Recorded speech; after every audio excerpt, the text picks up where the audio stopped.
Muchas gracias. Buenas tardes a todos. Yo voy a empezar diciendo, miren, tenemos el reto de ser el primer panel después del almuerzo. Vamos a tener que despertarnos, pero yo creo que después de estas dos participaciones anteriores que han sido magníficas, estamos todos de nuevo con los ánimos. Así que voy a empezar a invitar a los panelistas. Tenemos un panel muy bonito ahora y de verdad con miembros que nos van a transmitir su experiencia, que es muy enriquecedora. Voy a empezar invitando a Mariana Costa.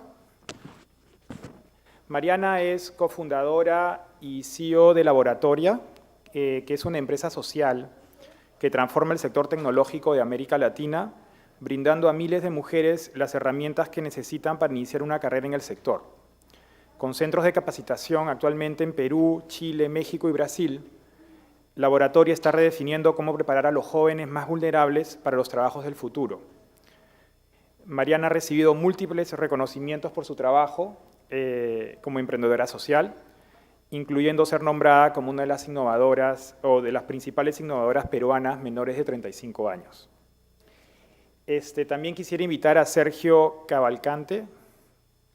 Sergio es CEO de César Brasil. Desde el 2005, César es un instituto de innovación fundado en 1996 que crea productos, servicios y negocios en tecnologías de la información y comunicación, TICs, ¿no? Desde su fundación, César ha creado ya más de 40 empresas y actualmente tiene aproximadamente unos 500 empleados con oficinas en Recife, Curitiba, Manaos, Sorocaba y Sao Paulo. También quisiera invitar a Héctor Figari Costa. Héctor es director de Asuntos Corporativos de Externos y Legales para América del Sur, para Microsoft. Héctor tiene una amplia experiencia en Derecho, en varias áreas de Derecho, y comenzó su práctica privada aquí en el Perú, en el bufete de abogados Muñiz, Ramírez, Pérez Taiman y Luna Victoria, logrando convertirse en socio de este bufete, y luego pasó a trabajar a Microsoft, desde el 2013, primero como líder de asuntos legales y corporativos para Perú y desde julio del 2017 en el puesto que tiene actual, que ya es un puesto más regional. También quisiera invitar a Marcio Guerra Amorín. Marcio es gerente ejecutivo de la Universidad Corporativa CESI Senai en Brasil. Como gerente de esta universidad, Marcio es responsable del desarrollo de más o menos 45.000 gerentes, funcionarios y técnicos en todo Brasil, que son parte del sistema Senai-CESI, y él además dirige el proyecto Educación Libre, asociado a NEO, que se centra en la juventud, el aprendizaje y la inclusión laboral.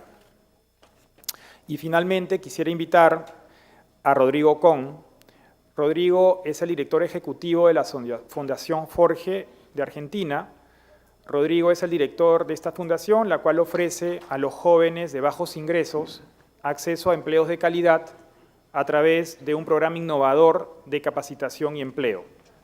Y actualmente Forge está operando en Argentina, en Uruguay, Chile, Perú y México.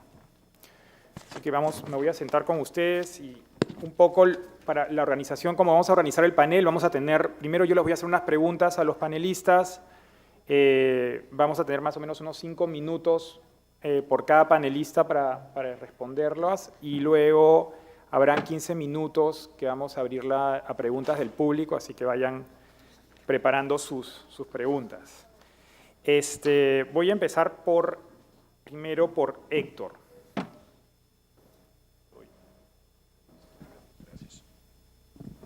Héctor, la combinación y la convergencia de nuevas tecnologías como pueden ser blockchain, el Internet de las Cosas, machine learning, se ha denominado la cuarta revolución industrial o que va a generar esta nueva economía del conocimiento. Y un poco lo que se está diciendo es que va a transformar el mercado laboral a futuro. Un poco Peter ya lo mencionó en su panel en la mañana, ¿no? Va a traer grandes transformaciones en el mercado laboral. Por un lado, hay varias tareas en varias ocupaciones que van a ser automatizadas. van a ser reemplazadas por tareas rutinarias, por ejemplo, que van a ser reemplazadas por robots. Y también va a haber seguro una creación de nuevos empleos, ¿no? Entonces no todo es negativo, se va a generar nuevos empleos. Pero lo que está claro es que las personas, los jóvenes, en el futuro van a tener que desarrollar más y mejores habilidades, ¿no? Y ya se ha hablado bastante en la mañana, por ejemplo, de la importancia de las habilidades blandas, del trabajo en equipo, de la motivación, de la persistencia, de la importancia también a futuro va a ser importante el querer siempre seguir aprendiendo, porque un mundo cada vez más cambiante. Y yo quisiera empezar mi pregunta contigo, que vienes de Microsoft. ¿Cómo están viendo ustedes a la región? O sea, ya vemos que las tecnologías están llegando, ya llegaron a varios países desarrollados. En América Latina, ¿ustedes están viendo que las empresas ya están absorbiendo esas nuevas tecnologías? ¿Ya están viendo que las empresas, cómo va avanzando la automatización, por ejemplo, en América Latina? ¿Qué nos puedes contar al respecto? A ver, muy buenas tardes, muchas gracias por la oportunidad y la invitación, la oportunidad de estar acá. En la introducción de tu pregunta hablabas efectivamente en futuro, qué es lo que va a pasar, qué es lo que va a venir, qué es lo que va a necesitarse.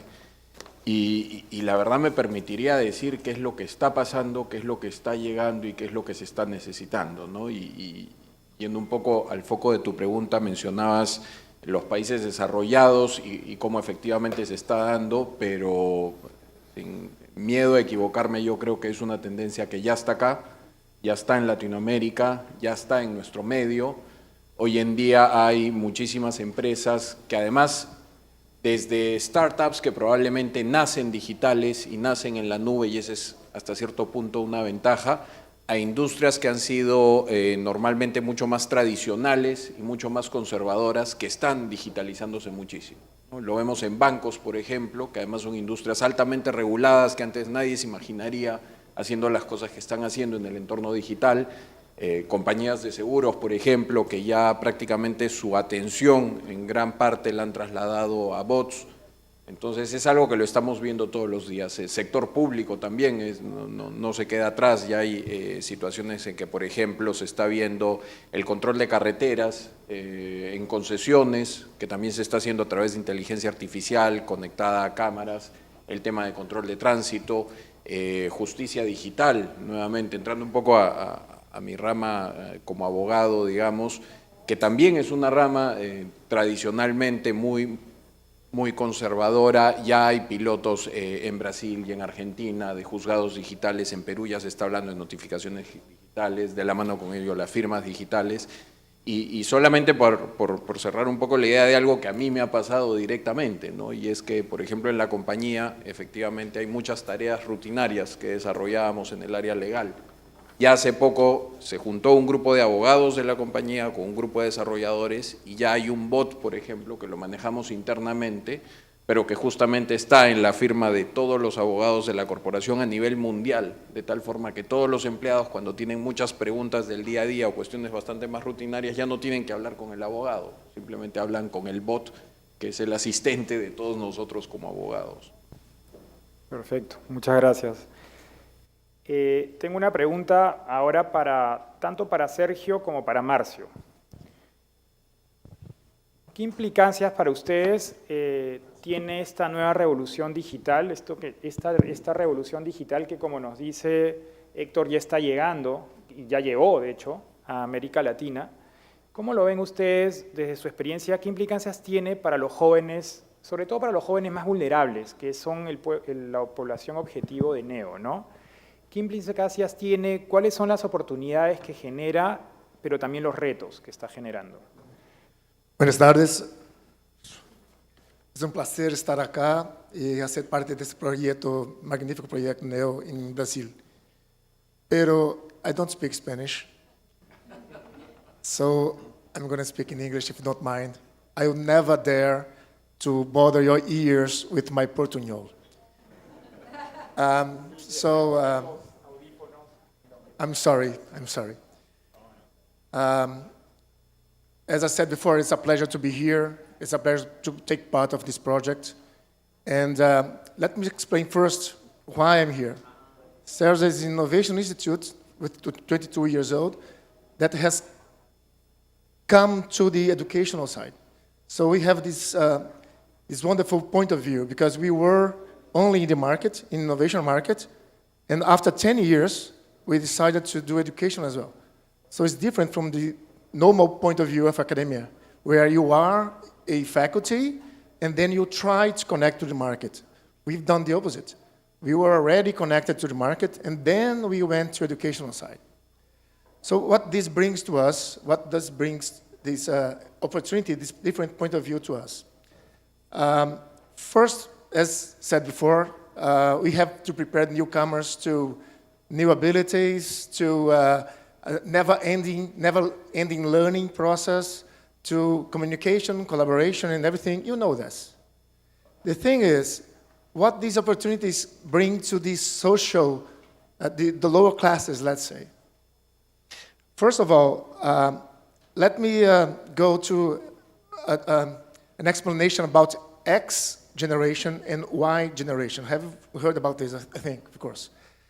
They say that the X generation, that's ours, not yours. The X generation, we think of ourselves that we have success. And the Y generation, they think of themselves that they are mostly frustrated. It's not your case, of course. I mean, too close to her. So that's a very interesting point of view. And there are some studies that shows that consider that happiness equals reality minus expectations. Okay?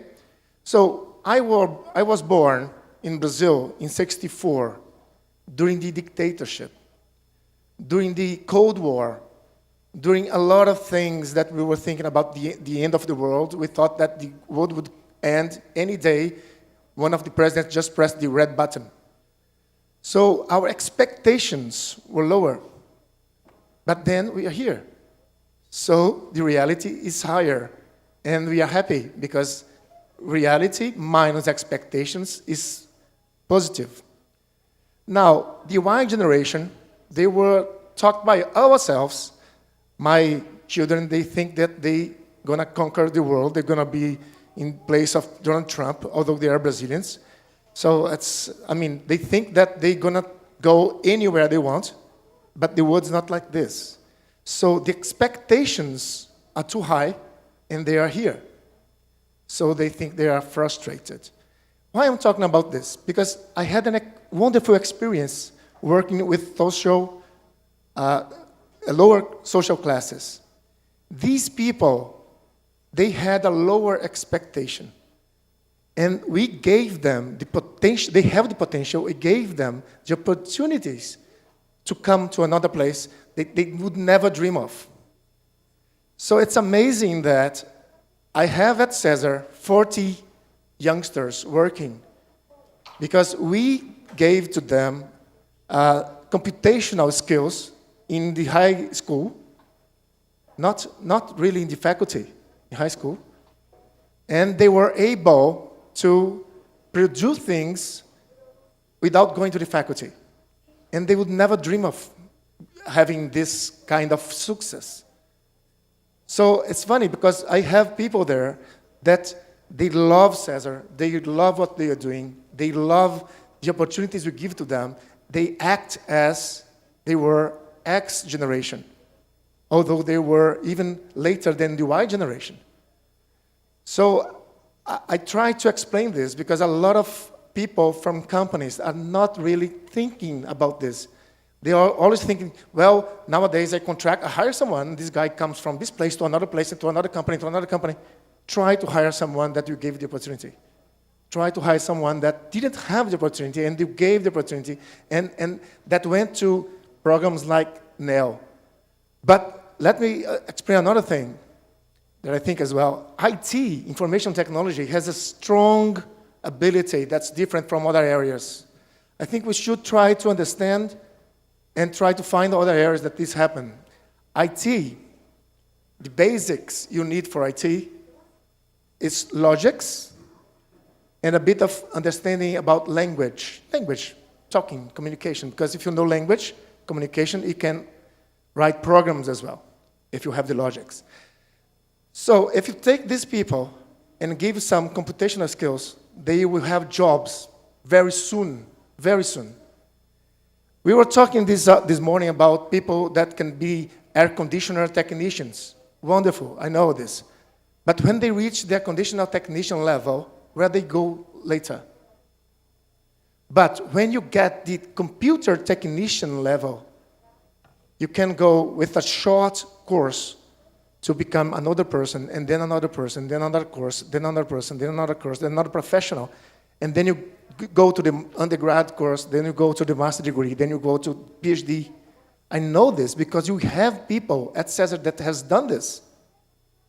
So which other areas have this ability of going in short educational steps so we can have a real continual education model? It's different from, I've done electronic engineer. It's like, if I were a technician in electronics, then how can I go further? It's very difficult. But in computer science, it's possible. So I'm thinking about a deeper social inclusion. It's deeper than becoming an air conditioner technician. Nothing against this. I'm just saying that there are other areas that we should try and understand. Well, I have other things, but I have already, sorry. Ok. Vou tratar de falar em espanhol. Espero que não seja malo para vocês, não seja péssimo, mas vou tratar. Bom, teremos um grande reto. Temos certeza de que a transformação, através da quarta revolução industrial, vai acontecer. Isso não temos nenhuma dúvida. Isso vai se suceder. A questão é qual a velocidade. Em Brasil, não temos certeza de que todas as empresas, do dia para a noite, vão incorporar todas estas tecnologias que estamos a falar. No entanto, os estudos apontam que em 2065, 50% das ocupações em Brasil podem ser automatizadas. A partir de tecnologias que já temos hoje, já se encontram presentes nas nossas vidas. Essa transformação vai criar novas oportunidades. E que se estima que 85% dessas novas oportunidades que existirão há 20, 30 anos à frente, não existem hoje. Então, a base destes novos empregos requererão novas competências e novos conhecimentos profundos em tecnologia. Ok. Ok. So we're here just making a real-time presentation to the guys all over the world. Ok. Nesta questão, temos que, se não aproveitamos a oportunidade de ampliarmos as competências, corremos o risco de ampliarmos a exclusão desses jovens que não terão condições, por as expectativas que têm, de caminharem na mesma velocidade das transformações. Com essa revolução industrial, com a revolução tecnológica, o custo da mão de obra deixa de ser um diferencial competitivo, né? E o valor competitivo estará nas competências. Este é um ponto em saber usar as tecnologias, né, a favor da produtividade. Então, temos preocupações com o Brasil, podendo ocorrer um processo de desindustrialização prematura por conta da capacidade que temos de incorporar as tecnologias em nossos processos. O mercado de trabalho deve dar menos importância à experiência, por conta das novas tecnologias, jóvenes preparados nestas novas competências têm melhor chance de alcançar essas oportunidades. Então, experiência, como temos o novo, deixa de ser um requisito ou uma barreira para a entrada de jovens no mercado de trabalho, se estiverem bem qualificados. Isso pode ser uma oportunidade importante, mas precisamos tratar as competências. Temos, por outro lado, que preparar os professores, maestros, acerca dessas novas tecnologias, era um grande desafio. Teremos que inserir conteúdos que relacionem a tecnologia à experiência prática de vida, associada à formação profissional e também à preparatória, ou educação, ensino médio também. Esses são desafios onde jovens têm oportunidades, mas têm que estar preparados e cabe a nós colocarmos à disposição desses jovens as competências e o conhecimento acerca das tecnologias que estão por aí.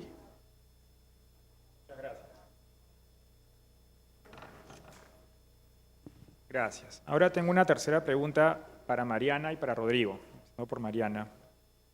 Dado la experiencia que tienen en sus programas, en sus respectivos programas, ¿qué habilidades, tanto socioemocionales o técnicas, les parecen a ustedes que son importantes para lograr que los jóvenes, sobre todo vulnerables, puedan insertarse de manera adecuada al mercado laboral formal? Sí, muchas gracias por la invitación, muy contenta de estar acá. Quería primero complementar algo de lo que tú dijiste. En Laboratoria nos enfocamos en formar específicamente a mujeres. De hecho, somos un programa exclusivamente para mujeres como programadoras de software y luego las insertamos en el mercado laboral. Y el hecho de que estemos enfocados solo en mujeres tiene una razón tiene varias razones, pero una de ellas está vinculada a este proceso de automatización del empleo. Y no es solo que los jóvenes más vulnerables corren el riesgo de quedarse atrás, pero en particular las mujeres, porque en este proceso de un poco destrucción del empleo más básico, las mujeres hoy estamos sobre representadas en esos empleos más básicos y va a haber una generación de empleo, pero ese empleo tiene detrás la tecnología, donde las mujeres hoy estamos enormemente subrepresentadas, ¿no? Entonces, si no hacemos algo para atraer a más mujeres, a prepararlas para que puedan acceder a esos empleos que se van a generar hoy y en el futuro en el campo de tecnología, realmente nos vamos a ver mucho más perjudicadas por ese proceso de automatización. Por un lado y por otro lado, tampoco vamos a ser parte de diseñar cómo se va a ver el mundo, ¿no? La tecnología tiene un rol cada vez más importante en nuestra vida y eso solo va a seguir creciendo de manera exponencial y queremos asegurarnos que jóvenes de contextos menos favorecidos y mujeres tengan un say en diseñar cómo debe ser esa tecnología también. Y un poco ya hablando específicamente de cuáles son esas habilidades que son súper importantes, yo creo que ya, como dicen en la mañana, se habla muchísimo de todas estas habilidades blandas que en realidad son las más duras y las más importantes y eso felizmente está siendo cada vez más reconocido, ¿no?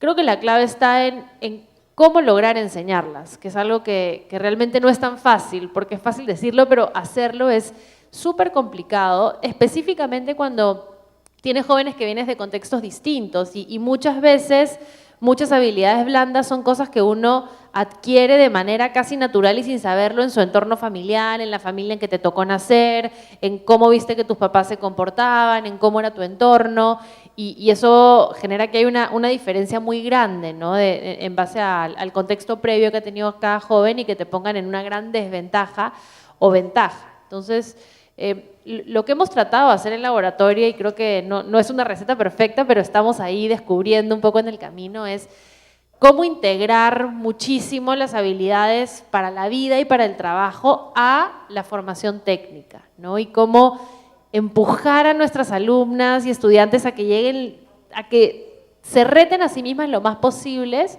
en un entorno de contención y con una cultura de aprendizaje donde ellas puedan sentirse seguras, confiadas, ¿no? La base de nuestro programa está en este concepto de growth mindset, ¿no? De realmente una mentalidad de crecimiento, donde no esperamos que sepas nada el día que llegas acá. lo que esperamos, o sea, te hemos elegido porque sabemos que tienes el potencial y lo que esperamos es que lo dejes todo en la cancha para conseguirlo, ¿no? Y que no tengas miedo a fallar, no tengas miedo a probar cosas nuevas, a que pienses en colaboración porque juntas vamos a llegar mucho más lejos que si intentas llegar tú sola. Y a que la manera en la que enseñamos lo técnico está como todo muy mezclado, ¿no? Tenemos una filosofía de aprendizaje que es basada en proyectos, donde llega un estudiante de laboratorio y se enfrenta a un reto concreto que tiene una razón de ser, un problema que resolver, y entonces no estás aprendiendo a hacer funciones porque sí, ¿no? Sino que todo eso está enmarcado en el contexto de construir un producto que le agregue valor a alguien. Y para llegar a ese outcome, realmente el proceso que se da es el mismo proceso que se da en un entorno laboral, donde tú llegas a ser parte de un equipo de desarrollo de software y tienes un reto que resolver, ¿no? Y trabajas en equipo para hacerlo y tienes unos tiempos que cumplir y tienes que tener una cultura de feedback y de retrospectiva continua. Entonces, nada, esa ha sido un poco nuestra apuesta, ¿no? Tratar de integrar muchísimo lo socioemocional con lo técnico y tratar de que nuestro entorno de enseñanza sea lo más parecido al entorno laboral que van a vivir después nuestros estudiantes. Rodrigo. Bueno, eu vou tratar de fazer un acto de solidaridade. No, la verdad es que ya han dicho muchas de las cosas. Nosotros, desde Forge, imaginamos que esta revolución tecnológica, por un lado, puede presentarse como un enorme problema desde muchos aspectos en términos de empleo juvenil, pero también puede ser una enorme oportunidad. Nosotros, quizás como optimistas fascinados, pensamos que es una enorme oportunidad si sabemos encontrar los medios para que esto suceda y si sabemos lograr generar alianzas posibles para que esto suceda y convocar a distintos actores a que esto sea posible. Nosotros pensamos que es muy importante para asumir la revolución tecnológica hacer foco en entender el contexto en el que estamos. No es lo mismo Latinoamérica que Europa, no es lo mismo un país que otro, es necesario aproximar con una mirada. Las industrias son distintas, en algunos aspectos probablemente no, pero en otros sí, y cuando uno piensa en grandes volúmenes de jóvenes es necesario pensarlo de esa forma y entender cada región con su particularidad. Por otro lado, desde la organización de la que soy parte, nos interesa especialmente pensar esto con el foco en esos jóvenes con enormes potenciales y con sus derechos vulnerados, que deben ser parte y que esta revolución debe ser una oportunidad para que tengan acceso a un empleo decente y de muy buena calidad y con oportunidades de crecimiento. Entonces tenemos que ver cómo eso lo hacemos posible. En términos de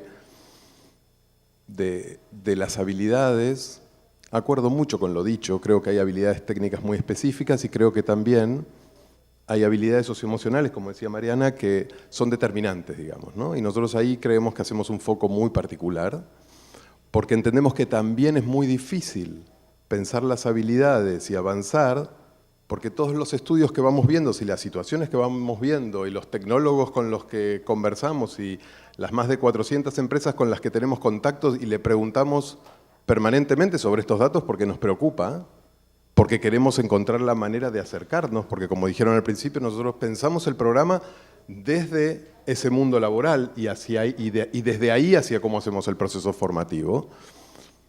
Pero generalmente encontramos fotos de llegada, fotos del momento, pero difícil entender el timing de cómo van a ir sucediendo las cosas, ¿no? Entonces, y nosotros todos los días comenzamos acciones con nuevos jóvenes. Entonces necesitamos entender hacia dónde, cómo, qué habilidades, pero también en qué momento. Porque el joven que ingresa hoy y que quiere emplearse con sus 18, 19, 20, 22 años, es hoy. Que yo le cuente, necesita comenzar su ruta laboral y su trayectoria laboral hoy y en buenas condiciones. Entonces tenemos que pensar en habilidades que necesita hoy y sembrar las habilidades que lo van a acompañar en ese trayecto laboral.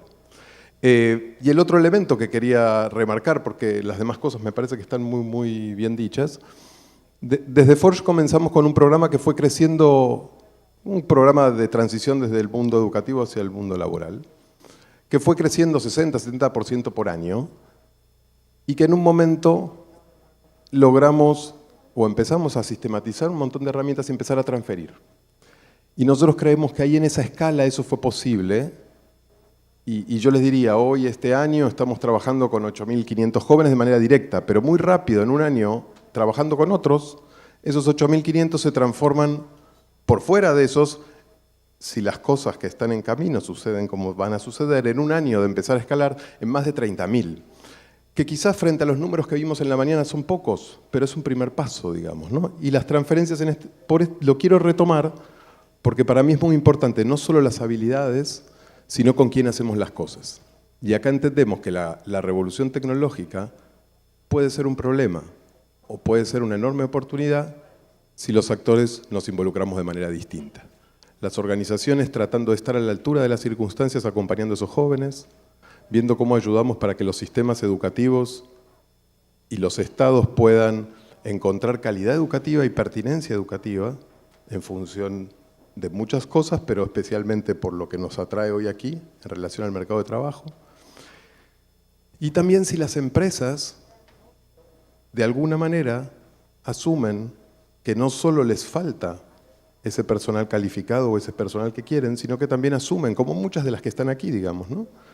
Asumen la responsabilidad de invertir para que se puedan transformar en grandes recursos humanos y talento que les cuesta conseguir, porque la verdad es que la necesidad de adaptarnos a la revolución tecnológica en términos de empleo juvenil es una necesidad de todos, pero tenemos que, desde nuestras responsabilidades institucionales y personales, evitar que se corte por el eslabón más débil, que es el joven.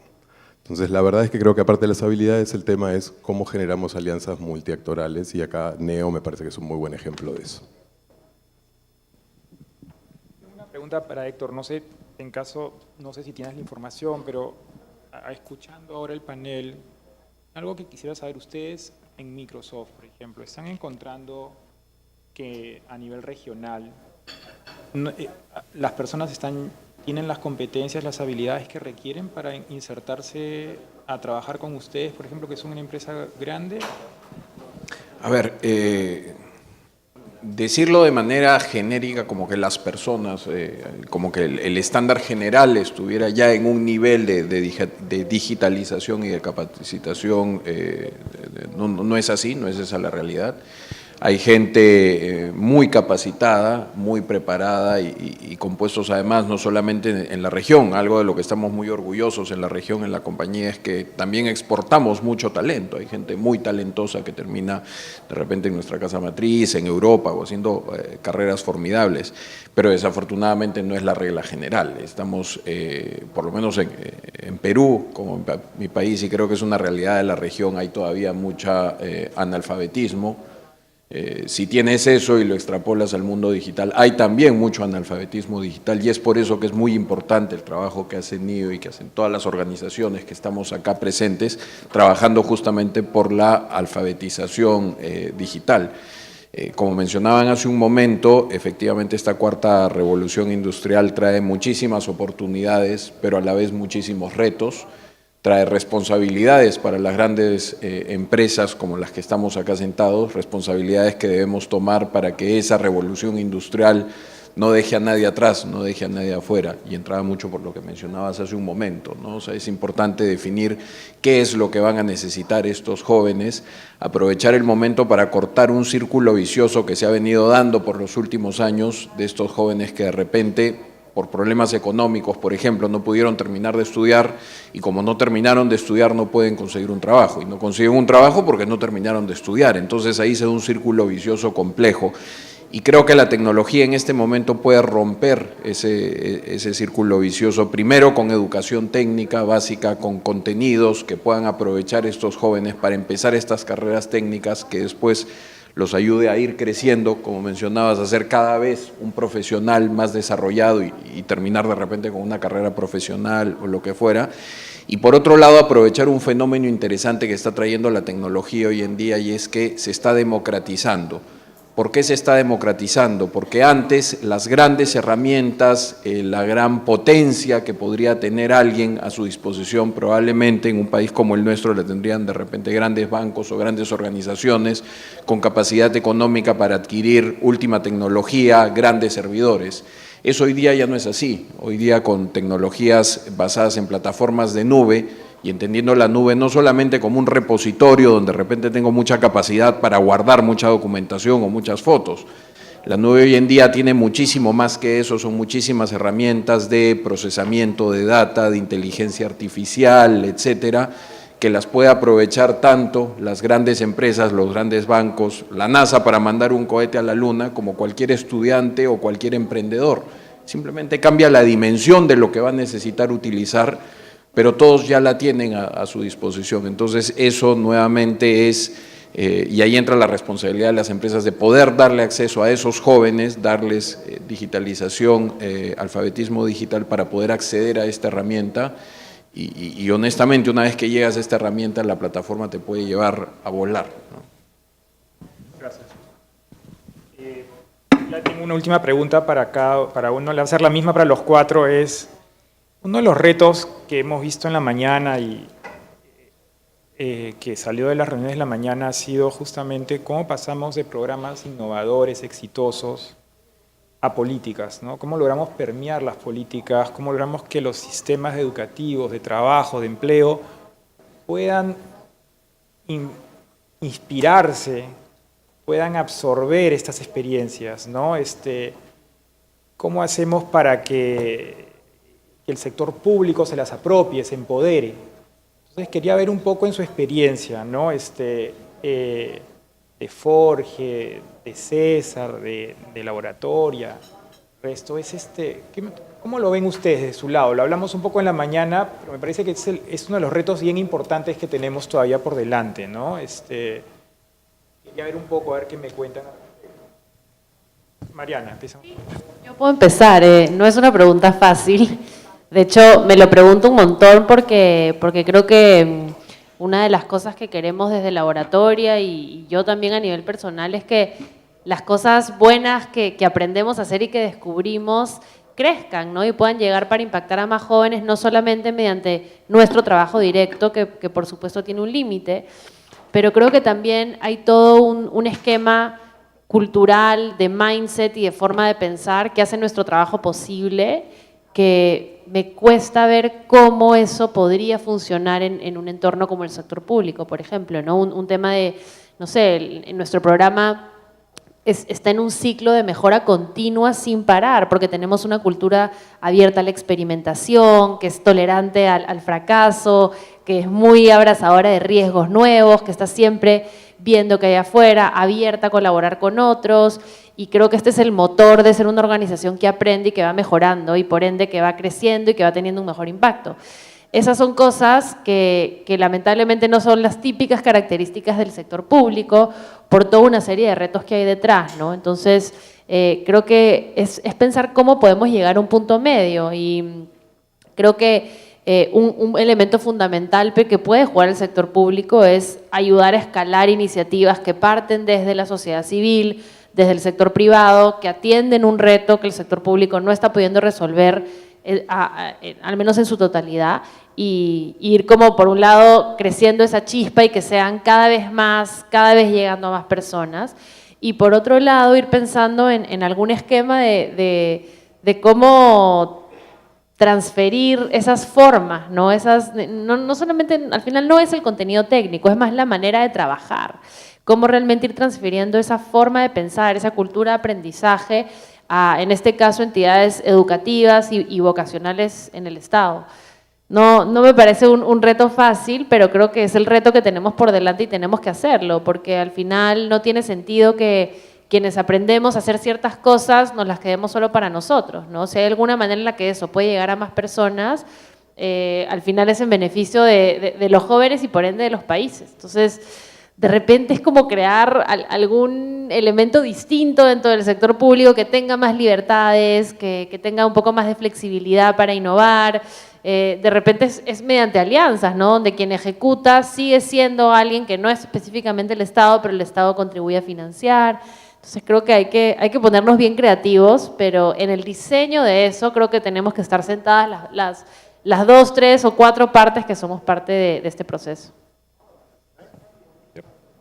Auriculares, please. Well, this morning, a lot of people talked about learn by doing, so we tried to convince by doing as well.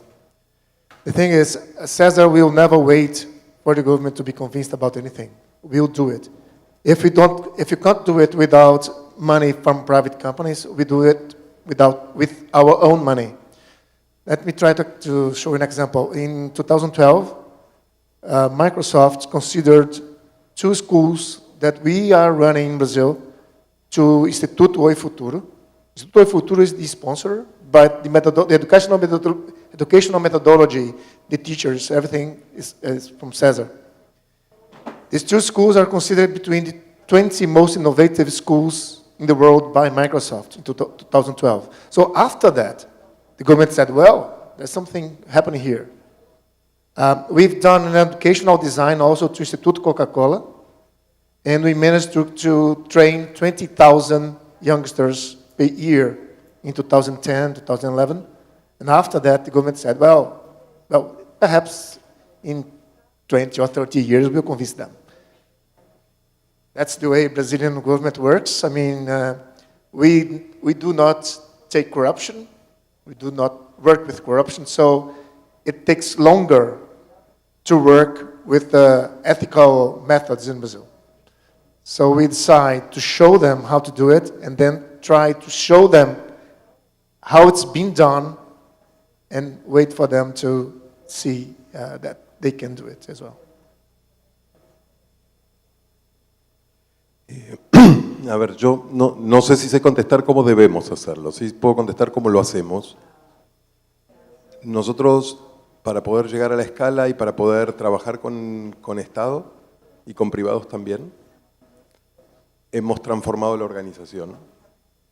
Hemos decidido que nuestros espacios de formación e intermediación laboral se transformen en centros modelo y laboratorios de innovación y aprendizaje, poner topes al crecimiento que venían sosteniendo para que sean siempre un espacio de innovación más parecido a lo que planteaba Mariana en términos de poder ir actualizándose a mayor velocidad, al mismo tiempo que sistematizar esa metodología para poder transferirla de distintas formas a otros. Esa transferencia inició con organizaciones sociales similares, continuó con empresas que asumieron el modelo y lo llevaron adelante, y hoy está funcionando con experiencias cortas de máximo 1 año, en programas nacionales en Uruguay, modificando currículas escolares en Chile y modificando currículas escolares en México, trabajando en los diseños de los programas nacionales de formación para la inserción laboral de estos jóvenes en Argentina y en Uruguay, y también trabajando mucho en la formación docente, intentando que se vaya acercando al modelo que nosotros en nuestros propios espacios logramos hacer. Entendemos que tenemos que encontrar la manera que lo que podemos descubrir organizaciones que trabajamos más en pequeño tienen que poder ser tomadas por el Estado de la mejor manera. La verdad es que tenemos un tránsito corto, pero pensamos que es absolutamente viable. Necesitamos tener un resguardo permanente de innovación y gestión del conocimiento y una alianza permanente que pueda, con esa transferencia, alcanzar a muchos más jóvenes que nosotros no tenemos capacidad de hacerlo ni tampoco hacerlo de manera sustentable, ¿no? Bueno, la pregunta es muy compleja, mas eu gostaria de falar sobre a experiência de SESI e SENAI. SESI, temos escolas preparatórias onde incorporamos a robótica como sendo uma disciplina importante. SENAI, nós temos modelo de prospectiva que atualmente estamos a trabalhar com o governo no sentido de atualização curriculares. Ou seja, precisamos falar com empresas por conta da revolução industrial, temos cursos de capacitação para empresas, sobretudo as pequenas e as médias, para que possam incorporar as tecnologias a seus processos. Precisamos falar para jovens sobre as tendências tecnológicas, os cambios organizacionais também, monitorear a medida da difusão tecnológica dessas tecnologias e dessas mudanças organizacionais, para que possamos incluir esses conteúdos em nossos currículos. Então, é necessário que, como ela disse, criar um ecossistema. E talvez não seja só setores públicos e privados, seja um ecossistema que compartilhe as informações e o conhecimento. É preciso intercambiar informações entre setor privado e setor público para que possamos preparar a mão de obra para o futuro. Então, esse é um pouco que temos feito e temos levado esta experiência ao governo e temos tido mudanças significativas no comportamento das empresas, dos jovens, que também, dentro de toda a formação profissional, têm conteúdos relacionados a competências socioemocionais e também sobre a revolução industrial 4.0 para se prepararem para o futuro. Gracias. Muchas gracias. Ahora más bien voy a abrir a preguntas al público. No sé si tienen preguntas para nuestros panelistas.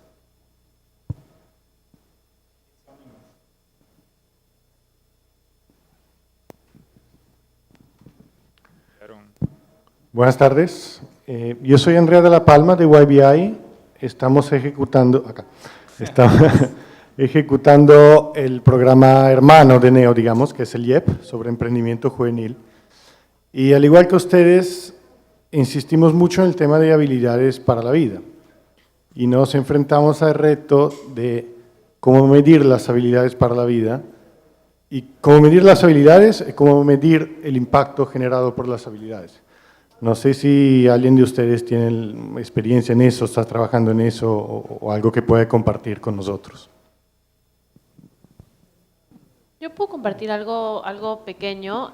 Una cosa que hemos aprendido en laboratorio es que para estas habilidades para la vida tenemos una apreciación que tiene un montón de inputs de lugares diferentes, ¿no? Entonces, no es solamente qué piensa el profesor y qué observa en la alumna, pero es también qué piensa su compañera, qué piensa ella misma. Entonces, nosotros categorizamos las habilidades blandas que se evalúan por proyecto, que no son las mismas, y tenemos una guía de a qué nivel, qué quiere decir, ¿no? Cómo se debe ver reflejado, y luego el proceso de evaluación tiene input del coach, tiene input de una autoevaluación y tiene input del grupo, como de los peers que están trabajando en conjunto. Entonces, eso nos ha ayudado bastante porque ya no es solamente una impresión de un lado que puede ser muy subjetiva, ¿no? Sino que tienes distintos elementos que ya al final te dan una imagen más completa. Nosotros, para completar, tenemos algunas cosas muy parecidas en términos de todos los jóvenes que transitan el programa tienen un mecanismo de evaluación, por un lado, de autoevaluación, de evaluación de un otro, que es su facilitador o su tutor, depende de la instancia, a inicio, a medio y a fin, y algunos test que tratan de medir algunas habilidades socioemocionales en las distintas instancias, y vamos viendo cómo monitorear su recorrido. En simultáneo, el programa va viviendo en una aplicación de celular que tienen los chicos. Ellos cargan toda esa información por celular, caso que no sea posible en una computadora del lugar o de donde sea. Y ellos también van recibiendo como un formato similar a los juegos, con decoraciones, medallas, puntuaciones que hacen que ellos también puedan ir viendo cómo esas habilidades van mejorando o no van mejorando y puedan entonces tomar acciones proactivas para modificar la situación. Y estamos haciendo una experiencia de la cual no puedo contar mucho porque está lanzándose ahora, que estamos tratando de hacer una evaluación sobre esas competencias con consultoras especializadas en recursos humanos que a inicio y a fin midan, porque también creemos que hay una parte que nuestros programas facilitan en el joven en términos de desarrollo de las habilidades y otro que es de desarrollo de cómo ve un entrevistador esas habilidades. Y también eso es interesante para pensar en el acceso al mundo del trabajo. Besides the evaluation skills, evaluation performance that we're doing here, you have listened to these people. I would like to call your attention to innovation itself. Innovation in our thinking needs three different skills, three different kind of people, perhaps the same one, but they need to understand. We have to have people that understand business, people who understand technology. We've been talking about technology the whole day, but technology is not the only thing for innovation. You can have a very successful company without technology, like Netflix when it started.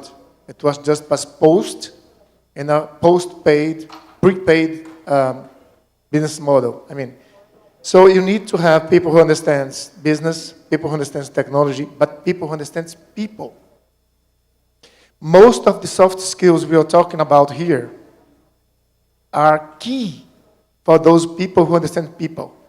People who can listen to others, people who can communicate, people who can collaborate, people who can have empathy, people who can read and learn new things. It's different from people from technology that sometimes they can work by themselves, only with their computers.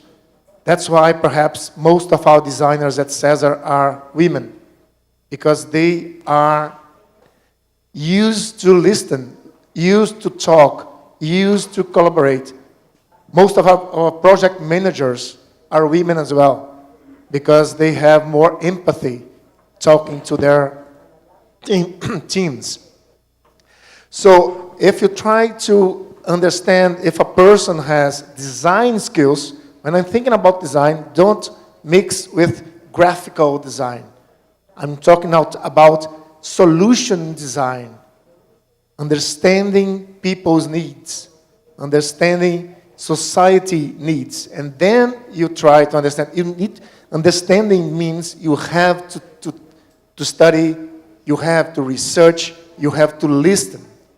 So if you're able to measure a design skill, the ability to design something from a person, you're going to measure also sometimes soft skills. Sí, si me permiten, desde el punto de vista de la empresa privada, yo veo una ventaja particular en este tipo de organizaciones que de repente no tienen las grandes universidades o las organizaciones de repente más establecidas en el tiempo y en ciertos formatos, a veces inclusive hasta regulatorios o legales, y es la posibilidad de ir evolucionando, de ir cambiando, de ir escuchando. Entonces, el único consejo que yo daría desde el lado privado en ese sentido es no dejar de escuchar y no dejar de buscar y no dejar de estar en contacto con la empresa privada. Porque así como la transformación digital está evolucionando y cambiando la forma de aprender, también está cambiando la forma de trabajar todos los días. Mucho de lo que se busca enseñar hoy día a través de la tecnología es para trabajos que de repente al día de hoy todavía no existen y en algún momento van a empezar a aparecer. Y el éxito lo va a tener quien esté más cerca del mercado laboral para darse cuenta en qué momento, qué cosa es lo que está apareciendo. La tecnología de hoy no es lo que va a haber mañana ni pasado mañana, el tema está cambiando muchísimo, ¿no? Entonces hay que mantener ese monitoreo y ese contacto directo con la empresa privada, que es al final el empleador. ¿Hay más preguntas? Si no hay más preguntas, dado que tenemos con el tiempo, quiero agradecerles de verdad a todo el panel, muchas gracias por transmitirnos toda su experiencia. Así que por favor un fuerte aplauso para ellos.